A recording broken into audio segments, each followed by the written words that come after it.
Good morning, everyone, and welcome to the Washington Post Intelligence Weekly Briefing. Every Friday, we convene our analysts and leaders across sectors for a single purpose: to get smarter, faster. We like to think of this time as our weekly strategy session, an hour to dial down the noise and focus on the intelligence that matters, the trends, signals, decisions shaping our economy and the geopolitical future. I'm Luiza Savage, editorial director of Washington Post Intelligence, and this is Digit V4. Say hello, Digit V4. Digit V4 is a robot from Agility Robotics, one of the many companies devising a new generation of AI-enabled robots. Today, it's still the humans giving the briefing, and we're going to discuss what these AI-enabled robots will mean for us. If this is your first time joining us, WP Intelligence is a new kind of media. It's human intelligence for executives and policymakers who need insight, not spin, to see around corners of policy, industry trends, and technology.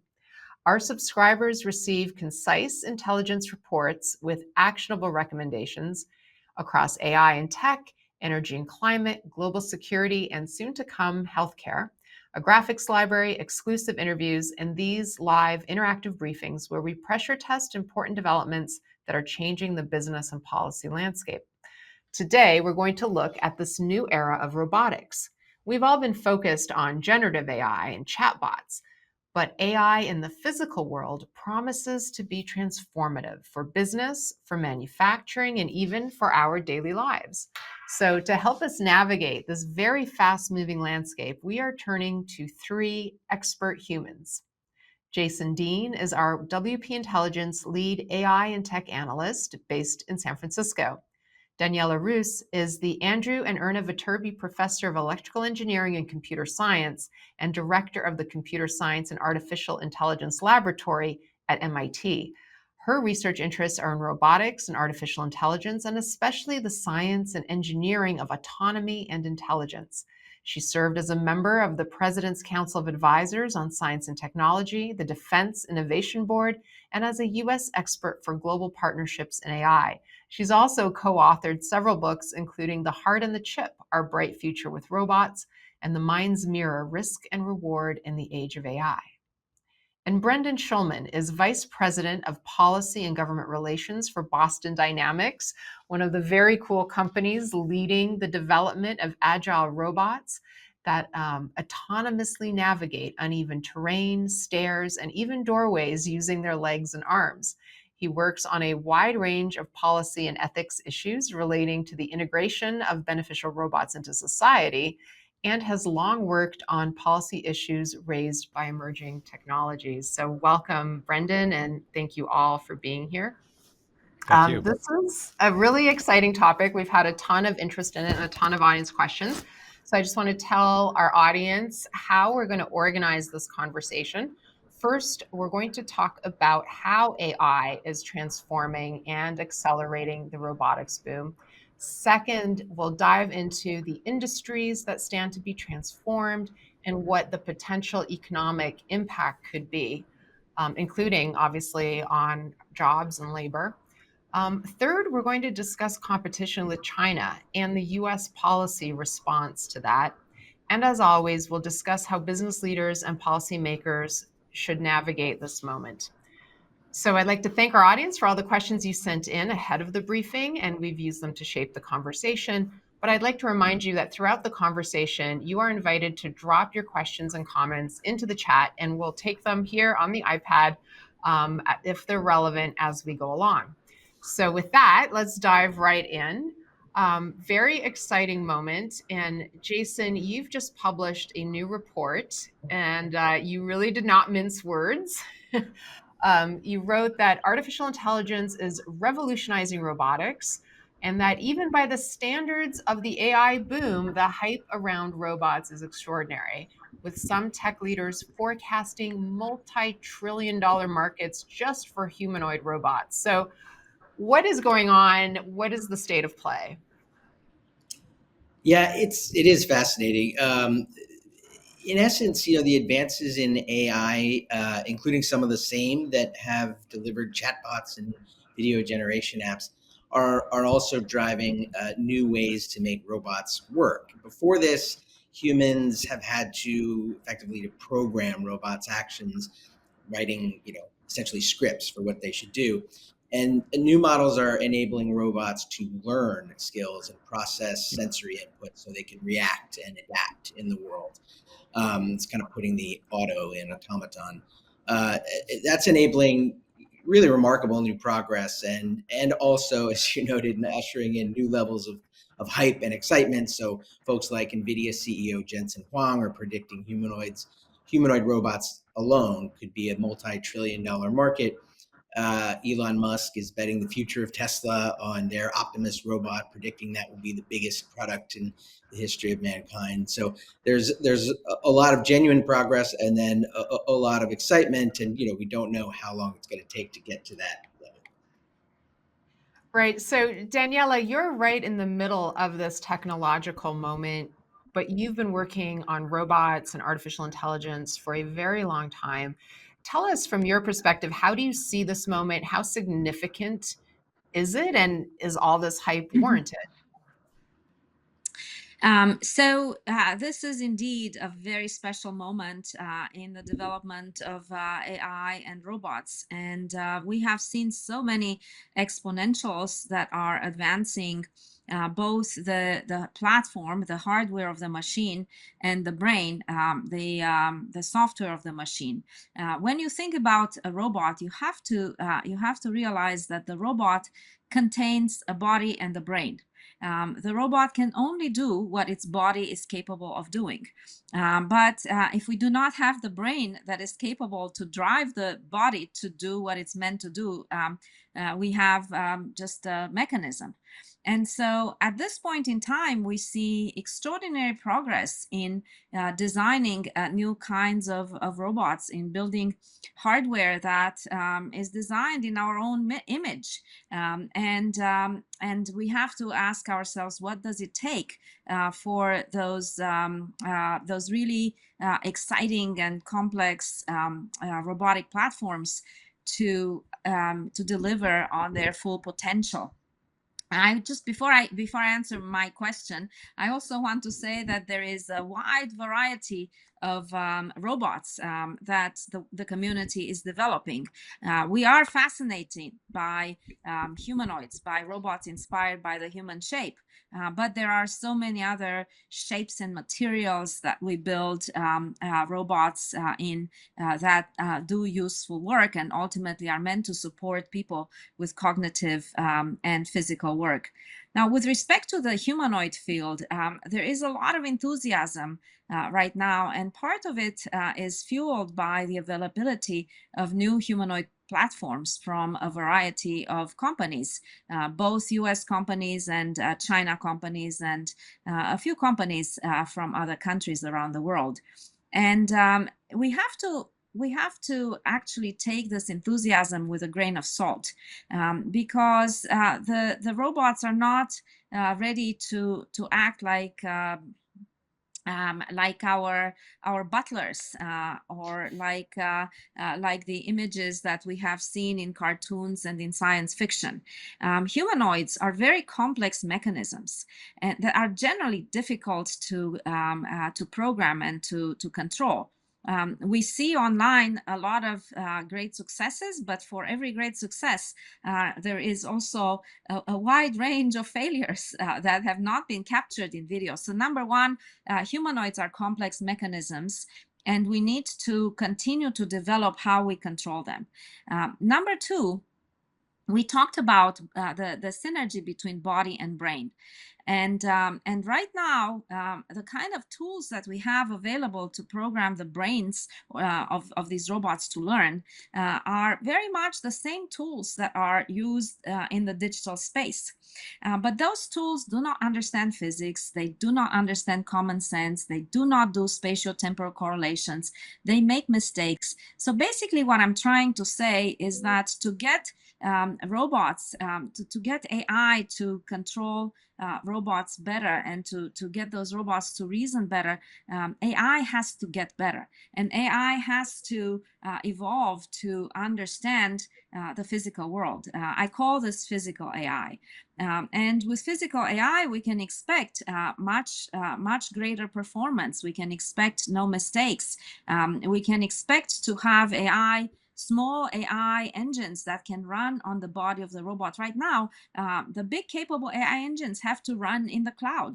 And if the robot has to be connected by a link to the cloud, and there is a delay in getting the answer, what's going to happen? Let's say you're in a robot car that's driving 60 miles an hour, and the car has to wait for 10 seconds for the cloud to tell it what to do. We cannot have that.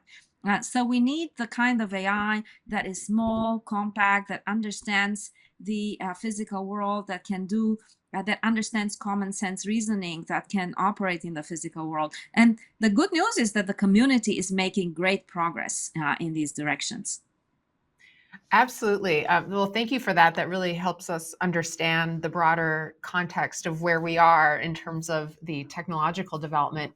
Brendan, Boston Dynamics has long been at the forefront of robotics. What are you most excited about in terms of how AI will augment what these robots can do? Thank you for having me and your interest in this great topic. We've been around it for over 30 years. So the robots that you see out there deployed today, including our Spot robot, often used for industrial inspection missions, that comes out of deterministic programming where we taught robots to balance, to stay upright, to recover from falls, to figure out how to take a step, to walk up and down stairs. What we're in the middle of now, though, is a revolution in robotics where using AI techniques like reinforcement learning, like large behavioral models, computer vision, natural language instruction, we're making these robots better and we're accelerating their capabilities. And so to give you a real world example of something that we did to uh, intersect AI with robotics, we had a customer of our Spot robot that was using the robot to do automated inspection rounds of a beverage manufacturing facility. Now that's a facility that's often covered in liquids on the floor, spills and leaks. And so the robot, a four-legged Spot robot, kept falling on the wet surfaces. So the customer said, "Hey, can you make this robot better so it's not falling as often? Therefore, it'll be more reliable, more efficient." And we said, "Sure, but how do you teach a robot not to slip on ice or wet floors?" That's something you and I know intuitively. When we walk on those surfaces, we take more cautious steps. We quickly move our feet when we start to sense that we lose friction. But how do you tell a robot to do that? And so the method we used was reinforcement learning. Let's just get the robot to experiment, to trial and error success of walking across basically plastic covered in oil. And the result is a much more reliable robot.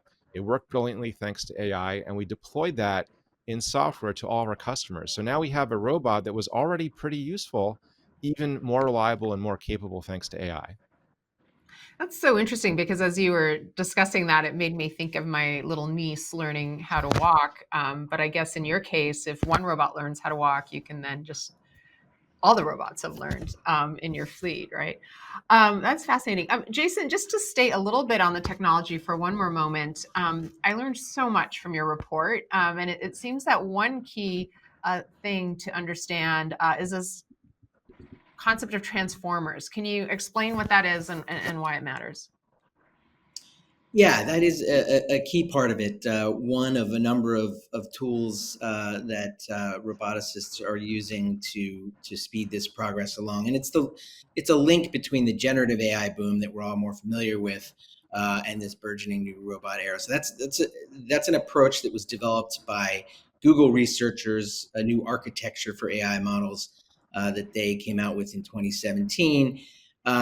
Transformer-based models basically process the patterns and data by paying attention to all of the parts at once rather than step by step as models have done in the past. And that's enabled the development of much bigger models that can generate more coherent and contextually relevant output, whether it's human-like writing, as we've seen with chatbots, or complex robot actions. There are limits to transformers, and there are other important AI technologies that are trying to bridge the gap that Dr. Rus talked about between the digital world of AI and the physical realities of our world. And I know her lab has worked a lot on pioneering liquid neural networks, for example.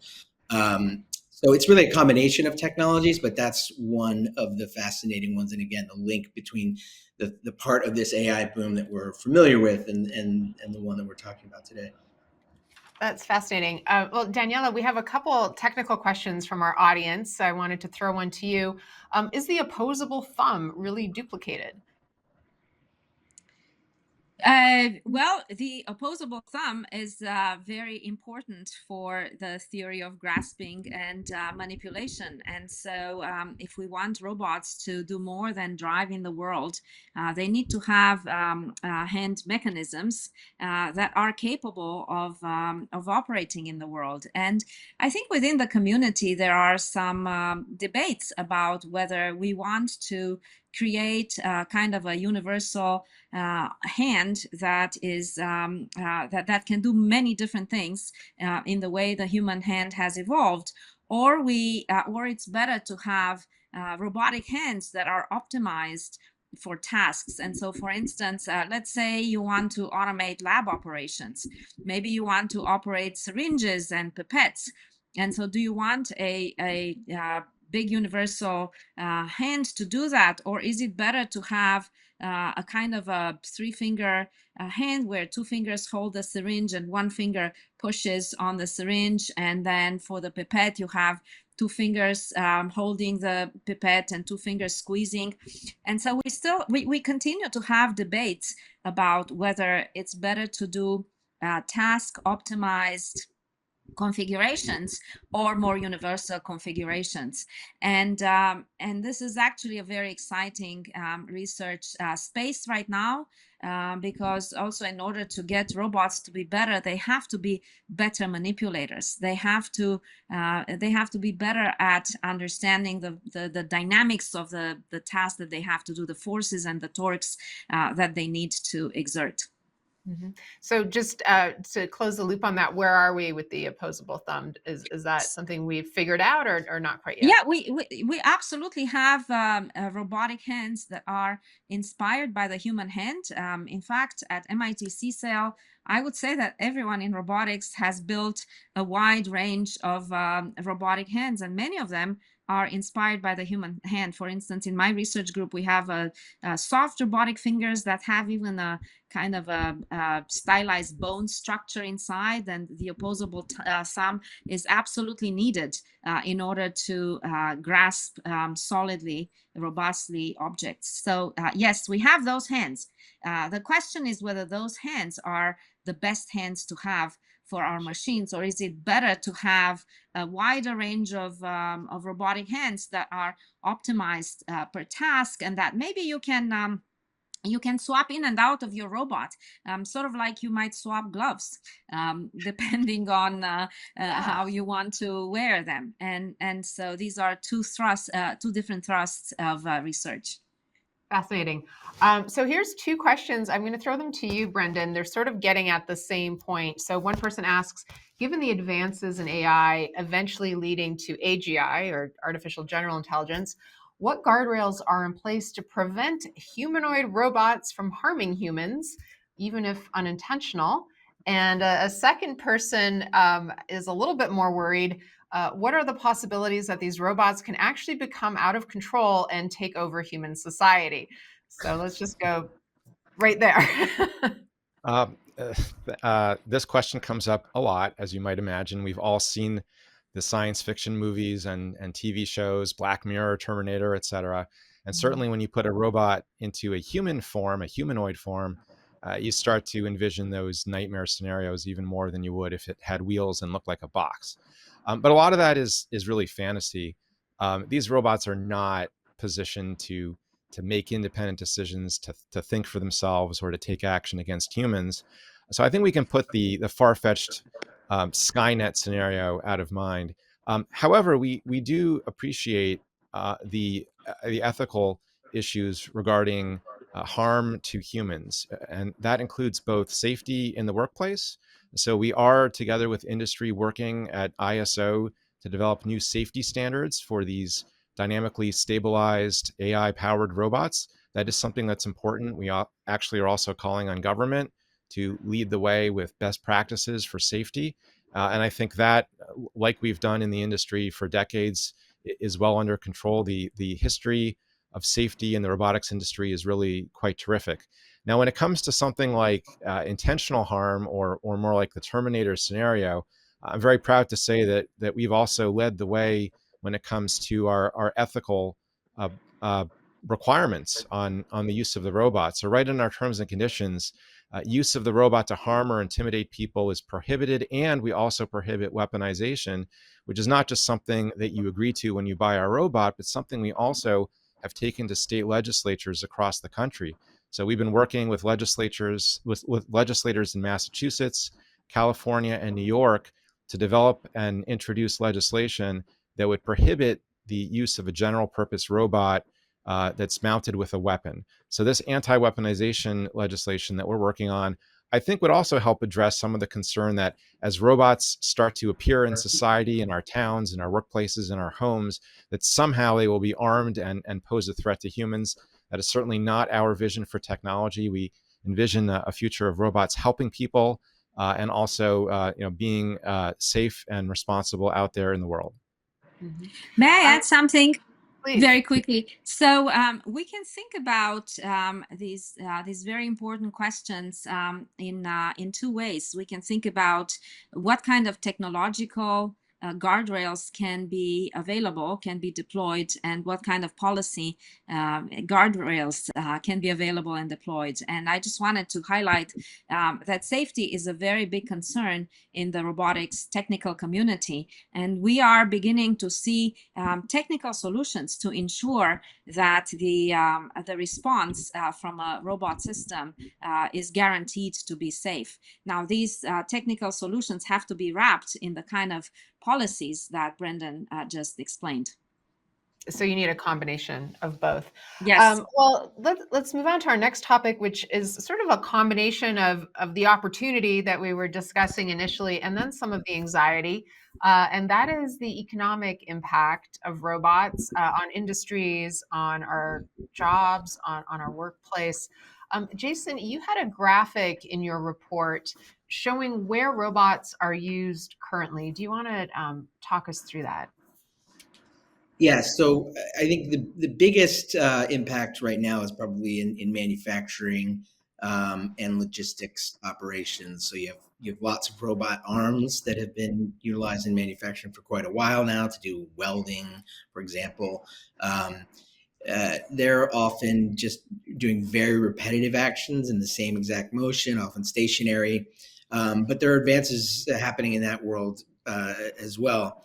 You also have lots of robotics in warehouses and logistics operations like Amazon's. They have also accelerated. They've announced like 11 new AI-infused robots this year. Surgery, you see a lot. And for narrow tasks at this point, we're starting to see it in cars here in San Francisco. You can get in a Waymo. They can't go everywhere. They still have some limitations, but it's genuinely quite impressive. And then the roles in general have been limited by the limits of the technology that we've been discussing. But I think as humanoids develop, the potential for them to take more roles in all of those settings and others, as well as longer term in the home when the kinks are worked out and the technology progresses. Mm-hmm. Daniela, where do you see the biggest promise of robotics in terms of industrial applications? And we have an audience question asking, which role will humanoid robots play in industry? What are the biggest industrial applications that people are most excited about? So right now, I see a lot of potential for robotics in the logistics and supply chain industry. And we already have, you mentioned Amazon. There are other companies like Symbotic, which use thousands of robots to automate the warehouse operations that are needed in order to supply all of our online orders and all of what shops need. And in the short run, to me, this is the sweet spot for robotics in logistics.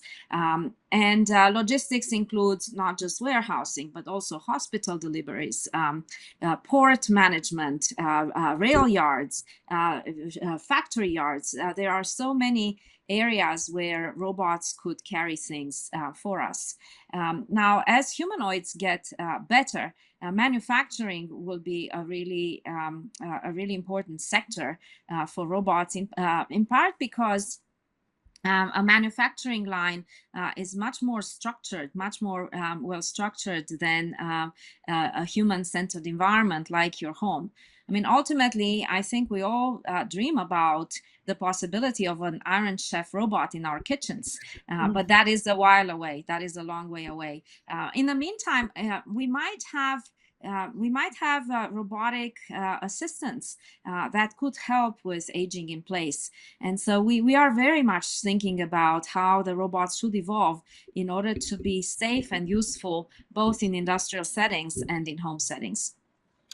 Can I just keep you on that point, because we have an audience question, and I do want to remind our audience to please send your questions into the chat so we have time to get to them. We do have an audience question. How is AI revolutionizing day-to-day life for senior adults? So you'd mentioned aging in place. What is that vision, and what is the timeline on it?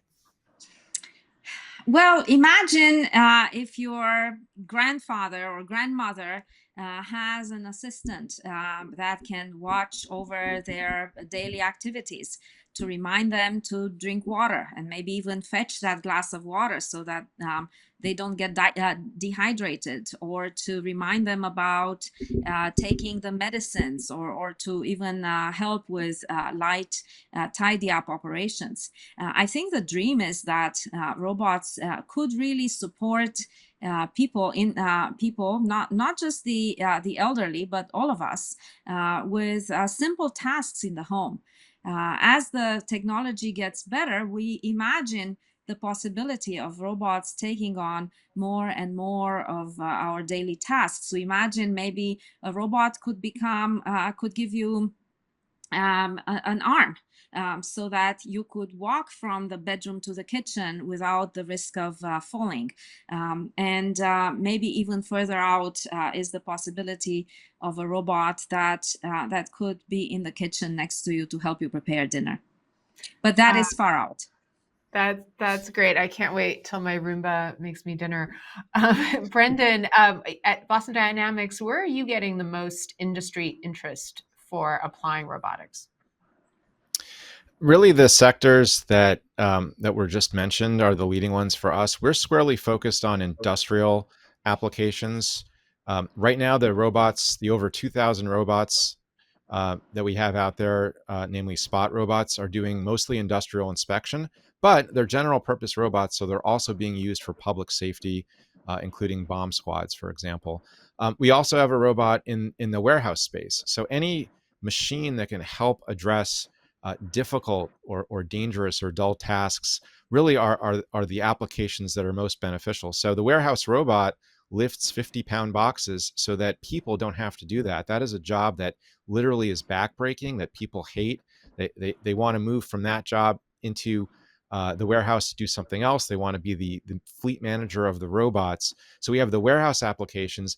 And then the future, as we've talked about with humanoids, really comes out of the inevitability of robots in manufacturing and industrial applications due to demographics. We simply don't have the birth rates either in this country or globally to sustain those kinds of jobs into the future. And so the future really is automation and robotic technologies. Now, the benefit of a humanoid is you can take that robot trained by AI to be very capable and place it right in a facility that's been designed and set up for the human form factor, right? In terms of where people can reach, the amount of space they need to do their work, and all of those characteristics of places that we've created to get that kind of work done is perfect for the humanoid, which is why I think you see so much interest and funding and attention every single week. There's a new a great news story, including this week, about humanoids and the future of that type of robot. Even though I agree with Dr. Rus, there are all kinds of other form factors that are important to different applications. So really seeing these industrial tasks where you want superhuman capabilities. Let's lift heavier boxes. Let's move things around a warehouse or factory faster, safer, and easier than humans can. Well, we're getting just a stream of questions in the chat right now about jobs. And this was my next question to you, Jason. Jobs are always the leading question that comes up every time we brief on anything to do with AI. But here's a little bit of a different slant, right? I mean, when we talk about AI, people are worried about it replacing white collar jobs. And the assumption is, well, physical jobs will be fine. Plumbers, welders, hairstylists will be fine. But do robots change that assumption? And we have a lot of questions here about, will these robots deepen or narrow class divides? Will they lead to job losses? And is anybody thinking about social policy to respond to those job losses? And I know that Brendan just mentioned labor shortages, but at least in the short term, we're seeing mass layoffs, sometimes being linked correctly or incorrectly to AI. What have you learned on this in the process of reporting out your report, Jason? Yeah, I mean, I think with any new automating technology, there will be some jobs that are lost. There will be other jobs created. It's very hard to tell at the stage we're at what the numbers will be one way or the other. I think the industry's focus at the moment seems to be on places where there are gaps, and there are a lot. There are hundreds of thousands of jobs in the U.S. that are unfilled, skilled labor jobs. There are jobs that people don't want to do, highly repetitive tasks that are physically damaging, dangerous tasks like cleaning up hazardous waste. And then, as Brendan was saying, there are populations where if you don't have automation, they're going to be in real trouble, especially countries like Japan and China, where you're facing shrinking working age population, dramatically shrinking in the next several decades. You don't have that kind of efficiency enhancement, productivity enhancement. Your economy is going to be in trouble. So I think it's too simplistic to say it'll all be fine, and there won't be any dislocation for people. It's a while before the plumbers and hairdressers, I think, are displaced by this. And in the near term, the focus is more on roles that where there aren't enough people. Do you want to chime in on that, Daniela? How do you Yes. think about jobs? Well, people often ask me, am I going to lose my job to an AI? And I usually say, absolutely not. But you might lose your job to someone who knows how to use AI. And so the way to think about the AI and robotic tools are as augmenters of people. And that means we have to think about how do we train people to understand what they need to understand about the tools. Not everyone needs to be AI and robotics geeks like those of us at MIT, but people need to know how to use these systems and how to interpret their results. The other thing I want to add and maybe emphasize is that we are much better at seeing what is going to disappear than imagine what will come in the job market. And I would like to call everyone's attention to the year 2007. 2007 was a very special year because 3 technologies came online in 2007. The smartphone, the cloud, and the social media. And so these technologies have created such a wide range of jobs, and not just technical jobs, also jobs for content creators, for advisors. And so I want to be cautiously optimistic about the trajectory forward, but that requires that we train everyone on these extraordinary tools. And the final thing I want to say is a number from my colleague David Otter, who is an economist who has studied jobs, and he identified that more than 60% of what we do today did not exist prior to 1948. So think about that. Imagine that.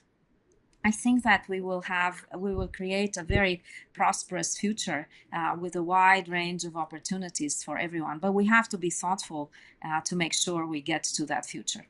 Mm-hmm. Another thing that a lot of our audience members are worried about, based on their questions, is security. So we have a few questions. I'd like to throw them to you, Brendan. What cybersecurity measures do you envision to help prevent hacking of robots for nefarious purposes such as surveillance or crime? And a question in the chat: no single company or government policy will be adequate for regulation if there are cheaters, as there will be. So what's the status and prospects for global regulations, such as a treaty, to reinforce norms or standards globally? Great questions. And just to kind of do a short response on that workforce question, which is super important to us. I mean, we really see the robots as helping people in the workforce have safer jobs, have better, higher paying jobs. This is really the story of technology throughout the decades. That does mean there are changes in the workforce, and for that reason, we're calling on policymakers to support workforce training and education programs that help get workers ready for the robots, so that they can become the robot wranglers. Now, of course, security is going to be an important part of this technology, just like any other, especially as these robots are placed into potentially sensitive manufacturing or energy facilities. I'm glad to say, we have our measures in place for protecting the security of the robots. We have a whole white paper on that's available, perhaps too technical to get into in this discussion. But this is very similar to any kind of connected technology. You want to make sure that you can trust the supplier. I think we'll probably get into this kind of discussion when we turn our attention to China, but you're going to want to know where the technology is made, what are the security protections in place, what data is the robot collecting, how long is it maintained, where does that data go, and these are all things that we work on with our customers. They have the option to keep the data on their server or to send it to us, depending on their preference. These are the kinds of features you see baked into all kinds of technologies, whether it's drones or cars, which also means we have the same kinds of concerns. So glad to say that we are working to align with security standards out there in the industry, and also to be at the forefront of developing new ones as needed. Mm-hmm. May I add briefly? Oh, sure. Sorry, sure, may I add briefly? So I would like to observe that AI and robotics are giving all of us a wide range of superpowers, as Brendan said. We could lift heavier things with a robot. We can see further. We get speed and knowledge and insights in all that we do. And so the thing is that all the capabilities that are empowering the good people to get better are also empowering the supervillains.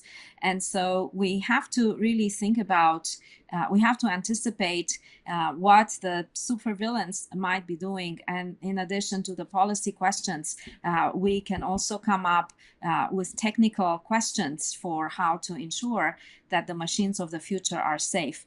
And I want to say that the technical community has been thinking about this and has been proposing concrete ideas where we should be building systems that are secure by default. We should be thinking about what are not just the cyber implications of the technologies, but also the physical implications. So, like, what can you do with a robot in the physical world that would not be desirable? And so all of these questions are on the minds of the researchers in the field, and we're beginning to see extraordinary solutions.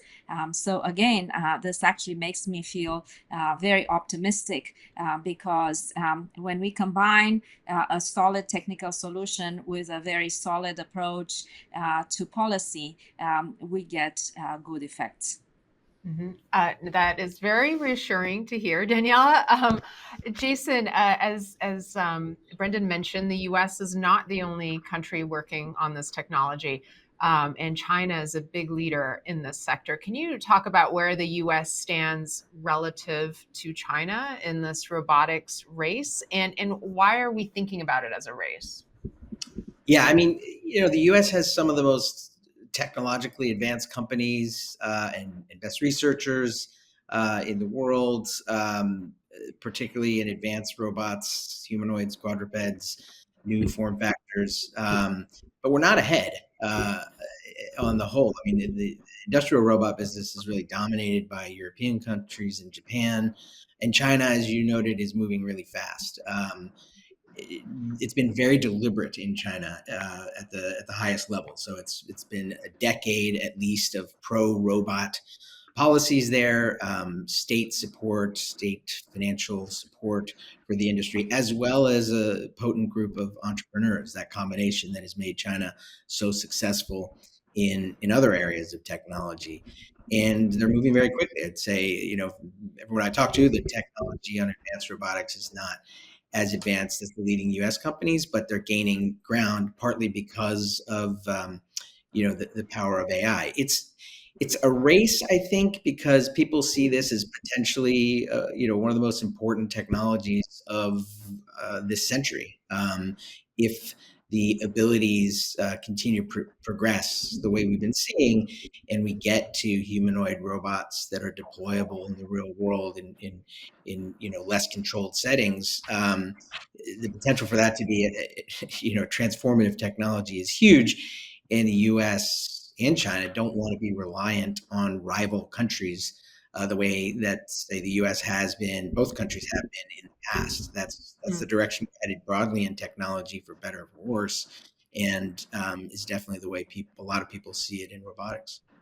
Well, you have a chart in your report showing China's share of robots in the world, and I wonder if you can kind of talk us through what this shows.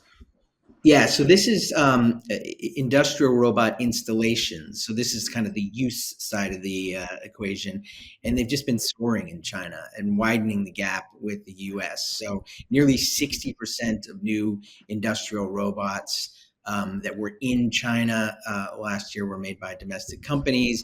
A majority of the industrial robots in the world were installed in China. And China has leapfrogged countries that we think of as very good at robotics, like Germany and Japan, in a measure called robot density in the manufacturing industry. That's the ratio of robots to human workers. It's now ranking third behind the much smaller and more technologically advanced economies of South Korea and Singapore. The U.S., by that measure, is ranked 10th globally. So we tend to think of China as the factory floor because of its huge pool of labor, and the U.S. as specializing in more advanced and automated manufacturing. And really, China has made huge gains on that over the last decade.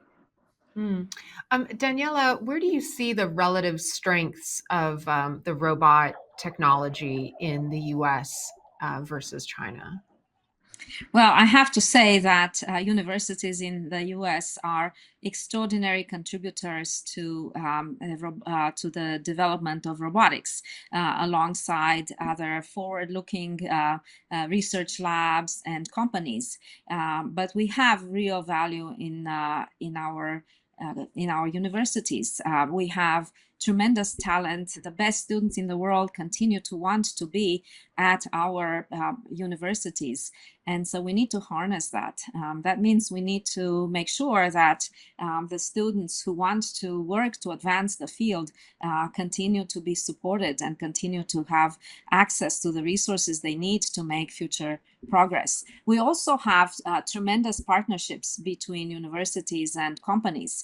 And this synergy is very valuable because universities can actually develop ideas free of the company bottom line, but they can be inspired by the technical challenges at companies, and then they figure out what comes around the corner.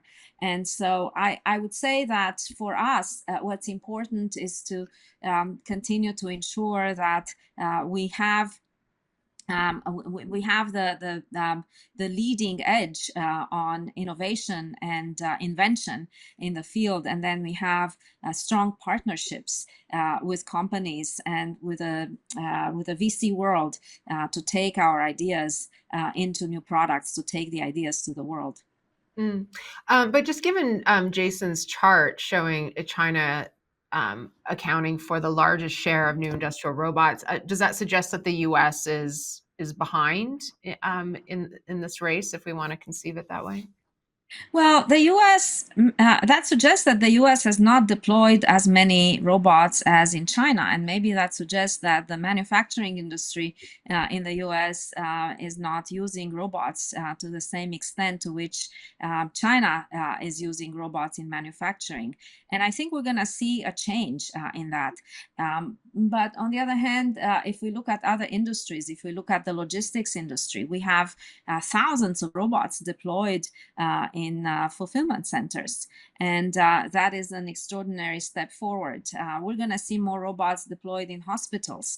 And as we continue to advance the technology, I imagine we will see robots in many other sectors. We're going to see robots in agriculture and in all sorts, in the construction industry. All of this is accelerating. And it's accelerating because we are developing capabilities that will make robots able to do the kind of tasks that are needed in these other sectors. You see, many of the robots deployed in manufacturing are what I would call automation robots. They are robots that execute the same task over and over and over again.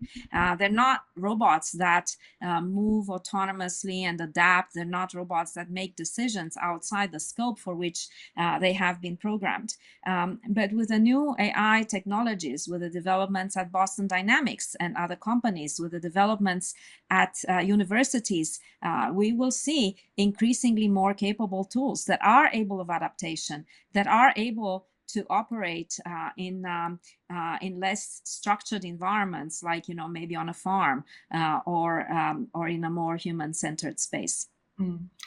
Brendan, two related audience questions just quickly. Are the US and China pursuing the same goals through AI? If not, what are the implications? And why don't we put more effort into trying to work with China in a more collaborative way? I think what we've seen out of China is a recognition of how important robots, and particularly AI-powered robots, are to their existing industries that they want to keep competitive.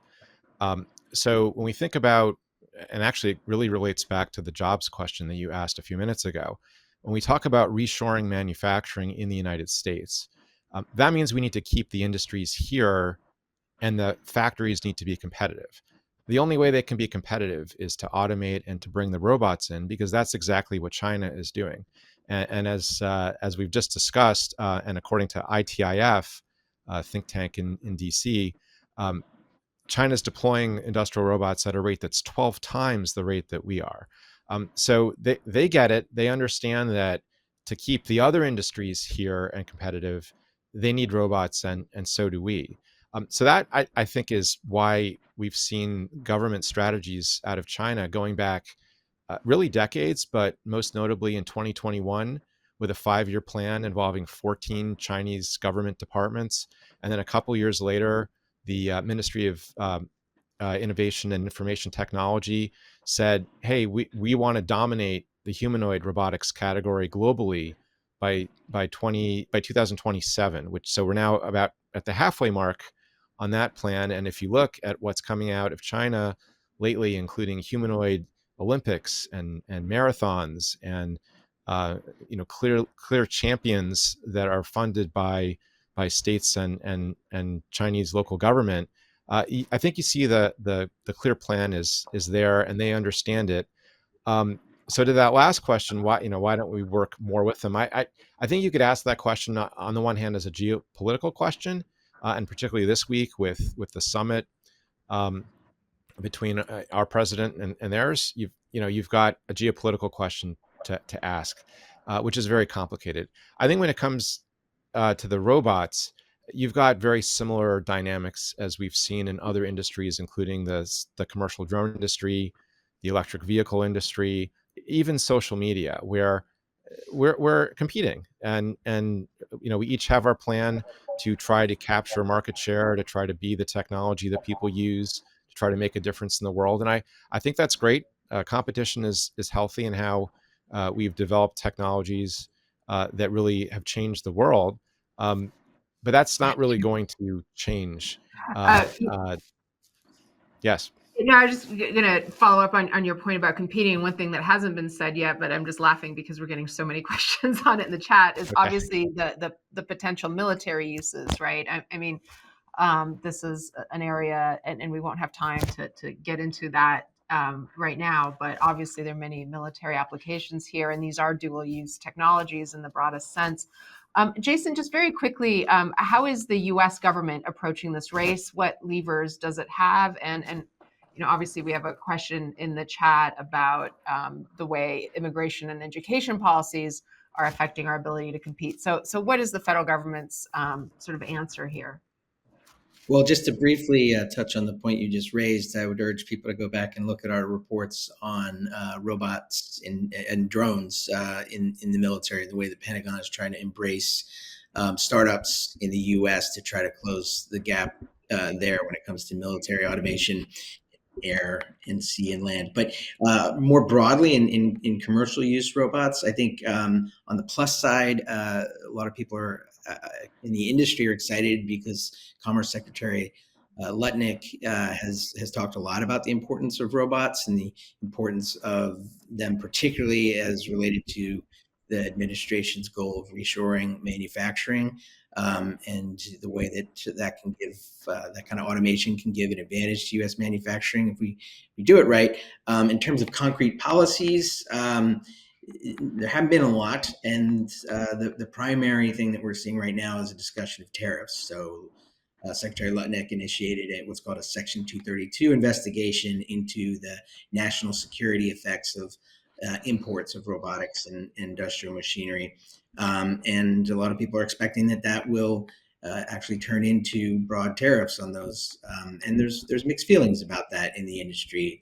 If it's done the right way, I suppose it could help some robotics companies in the country. On the other hand, a lot of these products and components aren't made in the U.S. And so you run the risk, if the tariffs are too broad, of disadvantaging U.S. manufacturers by making the costs go up without actually helping existing U.S. companies in that space. So that's kind of been the focal point of policy, concrete policy so far. I think a lot of people in the industry, like Brendan, are hoping that there will be, more full-fledged approach to policy making on this. Jason, I know our time is winding down, so give us just very briefly, your report had some recommendations for how businesses should be navigating this moment. Can you give us sort of the top line, and people can read the rest in your report? Yes. Well, first of all, I think bracing for tariffs is a good idea. That'll affect not just robot companies, but manufacturing, logistics companies that import equipment. And, we don't know how that process is going to come out. The deadline for recommendation is in May, but there's a lot of expectation that we will see that. So getting ahead of that is important, as well as continuing to talk to administration officials who have influence over that policy. I think a lot of companies already are, and it's smart, not just for robotics companies, but for others in industry to push for a more kind of coherent strategy in the U.S. We're not going to have a centrally planned type of situation like they have in China, but there could be a lot more coherent, cohesive coordination between industry and academia and government, so that we get a set of policies around incentives for adoption and workforce training, and funding for academic research that feeds into business than we have already. And then last thing real quickly is just I think it makes sense for companies to it may be too early to sort of start spending tons of money on roboticizing your workforce, depending on what industry you're in, but it's not too early to start thinking about what impact it will have, familiarizing yourself with the technology and the companies, and starting to plan for what the effects will be. Absolutely. Well, at every briefing, we like to ask our speakers what is next, either for you or something that our audience should be paying attention to. So, Jason, what are you working on next for our readers? I'll be looking at something that we talked about on this call, but more broadly, it's at the issues of cybersecurity when it comes to AI and what new risks AI is bringing in security, and also potentially new solutions. Fantastic. And Daniela, what is next for you? Well, I really am very focused on developing physical AI. These are non-transformer AI models that can run on robots and on other installations. They can run on power grids or on in your home, or they can support air traffic control. So physical AI that results in small performant models that are energy efficient, that do not cost so much, that can be broadly used by many businesses. And I want to say that I see a very important moment in AI and in robotics right now. We are about to experience a moment analogous to what happened in the field of computing when we moved from mainframe computers to PCs. The move from mainframe computers to PCs revolutionized computing and democratized computing, created so much economic prosperity. And so right now we have big AI models that require industrial scale installations. What I see is an age of small AI models that are affordable, that are performant, that can run on your laptop, on your phone, on your robot, on any other installation. And this will create a lot of economic prosperity. Amazing. And Brendan, how about you? Well, I work on policy. So, the exciting thing for me is I've seen a real change in the past year in terms of federal government engagement and interest in robotics, as well as the development of supportive policies. So about 2 years ago, when our CEO was at the Senate AI Insight Forum, we started calling for the development of a national robotics strategy. And that is now an idea that's been echoed by many different organizations, trade associations like A3 and AUVSI, think tanks like SCSP, ITIF, and CSIS. The need to do something in a comprehensive way is really urgent and important. But also we're starting to see standalone policies that would be helpful to the industry, whether it's the Section 232 investigation, the relaunch of the Congressional Robotics Caucus with 2 new co-chairs is a great sign. And I know they're planning an event, I think, for December if we get through the shutdown. And also we've seen amendments proposed, and some of which have been adopted into the House version of the NDAA legislation that would put restrictions into place on robotics. So we're starting to see the beginning, for the first time, I think, ever, in robotics-specific policy in Washington. And to me, that's very exciting. Thank you so much. Thank you, Jason and Brendan and Daniela, for joining us. Obviously, this is an issue we'll continue to cover very closely at WP Intelligence. I'd like to remind our live audience that you can request a WP Intelligence platform demo by clicking the link on your screen. And please block your calendar for Fridays at 11 a.m. Eastern. This is our regular briefing slot. And next week, I'll be joined by our lead global security analyst, Josh Rogan, to debrief on President Trump's recent trip to Asia and some of the key agreements around trade, critical minerals, and technology that came out of those meetings. And in the meantime, we'll send our live audience a link to a recording of this briefing. And please take a moment to fill out the short post-briefing survey we send you that shapes what comes next. So thank you so much for joining us. Have a wonderful weekend, and we'll see you next Friday.